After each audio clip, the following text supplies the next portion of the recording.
yung mga buhangin. Eh, gamot natin yan sa mga pasyente natin. Anong ginawa mo? Gamot ito eh. Alam mo ba yon? Ha? Bakit gamot?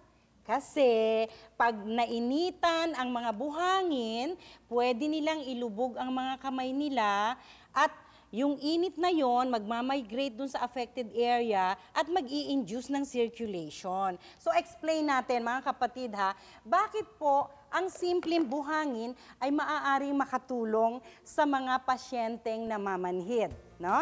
Nakita po ninyo may iba't ibang kulay ng buhangin. Dito sa isang buhangin na pinaglaruan po ni Ali, ito po ay kulay puting buhangin. Kung inyong pag-aaralan, ang puting buhangin po ang pinakamalamig, pinakamatagal siyang uminit. No? Ito namang kulay gray, dito sa gitnang buhangin natin, ito po ay katamtaman ng init na ibibigay. Kung ito pong mga buhangin na to ay iinitin nyo o ibibilad nyo sa araw, or kung makakakita kayo ng tuyong buhangin sa beach. No? Ito naman pong kulay itim na buhangin, ito po ang pinakamainit. Kung talagang wala nang pakiramdam, kinakalabit mo na, hindi ka pa rin maramdaman, ang iinitin po ninyo ay ang itim na buhangin. Sa mga sosyal na taga Maynila, pwede po na ibalot ninyo o ilagay sa isang container ang mga buhangin na ito at i-microwave.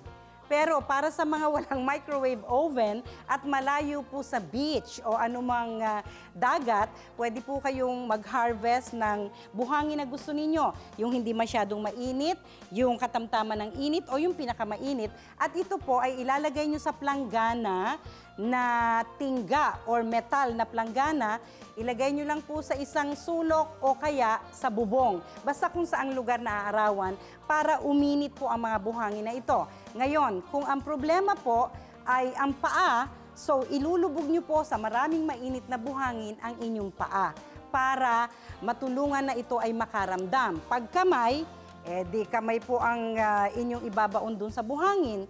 Kung buong katawan naman po, malaki ang problema natin. Kakailangan ninyo ang mga madami-daming buhangin or pumunta na po kayo sa dagat at ang pipiliin nyo ay yung buhangin na mainit, hindi yung basa na buhangin sa dagat. Ano po? Ang pipiliin nyo ay yung buhangin na tuyo na at doon po kayo lulubog para maramdaman ng inyong buong katawan ang init ng buhangin at matutulungan po na mag-improve ang inyong circulation. So ayan, piliin po ninyo kung anong klaseng buhangin ang nararapat para sa nararanasan yung pamamanhida. Samantala, meron naman po tayong Healing Katanungan mula sa Healing Galing Facebook account official. Ang katanungan ni Arnold. Okay, tawagin na lang natin sa pangalang Arnold. Ayaw po niya magpabanggit ng apelido. Ang namamanhid sa kanyang katawan ay dila. Bakit daw nung chinek up siya ng kanyang doktor, wala namang makitang diferensya sa kanyang dila, gayong may nararamdaman siyang pamamanhid. Okay, Arnold, totoong may nararamdaman ka. Kung yan ay iniinda mo na ng medyo matagal ng panahon, no, talagang manhid nga yan. Maniwala ka sa iyong dila kasi nagsasabi ng totoo yan. Pero ang problema sa dila ay hindi naiiwan sa dila lamang. Kung nakakaramdam po ang pasyente ng pamamanhid ng dila, ibig sabihin ang sikmura po ang may problema. Maaring meron kang stomach acidity, gastritis, or maaaring may ulcer na nga.